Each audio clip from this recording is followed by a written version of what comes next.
Avstraliyaning ABC kanali yaqında Xitoy hukumati tarafidan Sharqiy Turkistonga maxsus o'rinlashtirilgan ziyoratga qatnashib kelgandan keyin bir maxsus programma ishlab tarqatgan.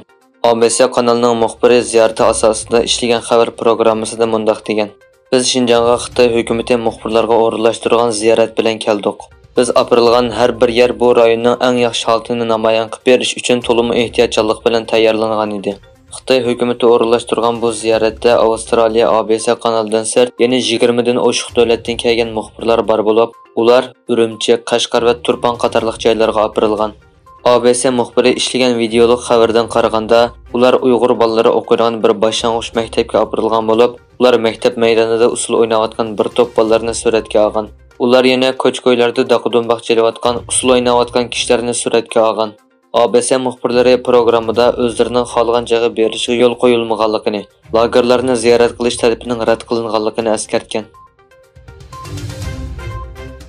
Keriya turmisining 10 ming moddan ortiq terilg'i yeri borligi, buni Xitoy ko'chmanlarining huddi olganligi va bu yerlarda Uyg'ur siyosiy mahbuslarning majburiy emgakka silindiganligi oshkorlandi. Erkin Asiya radiosining ziyoratini qabul qilgan Keriya turmisidagi bir atrat boshlig'ining oshkorlashicha, mazkur turmaning 10 ming moddan ortiq terilg'i yeri bor bo'lib, bu yerlarni Xitoy ko'chmanlari huddiga elib boshqardi ekan.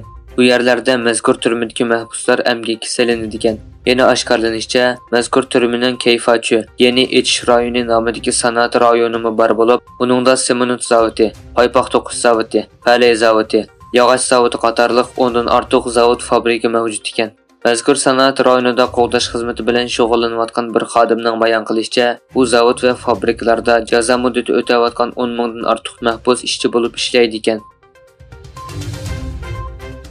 Xitoyning yadro energiyalik suvosti paraxotining Seriq dengiziga dushman suvosti paraxotining to'zig'iga tushib dengiz ostiga qapsilib qolganligi, 55 kishilik paraxot xodimlarining hammasining hayotidan ayrilganligi o'tirg'a qo'yildi.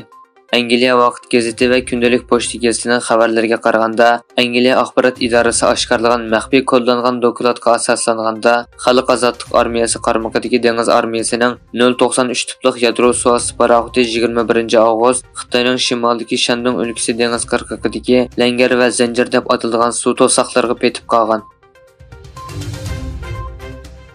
Xitoy bilan murassaalashayotgan Almi shirkati oxirida Xitoy hukumatining qat'iy talabiga bosh egdi. App Store'da e'lon qilinadigan detallar cho'qim hukumatning tasdiqidan o'tishi kerak.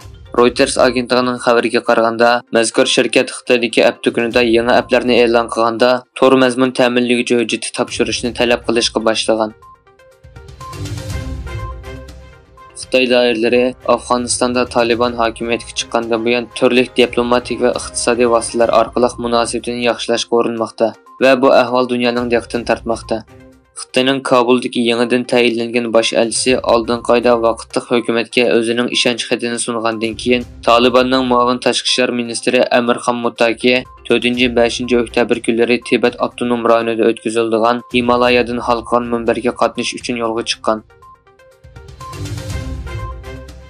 Amerika davlat mudofaa ministri Lloyd Austin davlatining Yaponiyaning mudofaa ishlarini qo'llaydiganligini qayta ta'kidladi.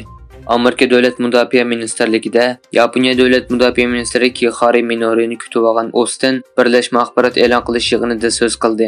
Austin mundaq dedi: Biz Xitoyning majburlash harakati, Shimoliy Koreyaning xatarlik ig'vogarchiligi va Rossiyaning Ukrainaga qarshi beparvo urush qatorliq muhim o'rtaq xirrislarga duch kelyapmiz.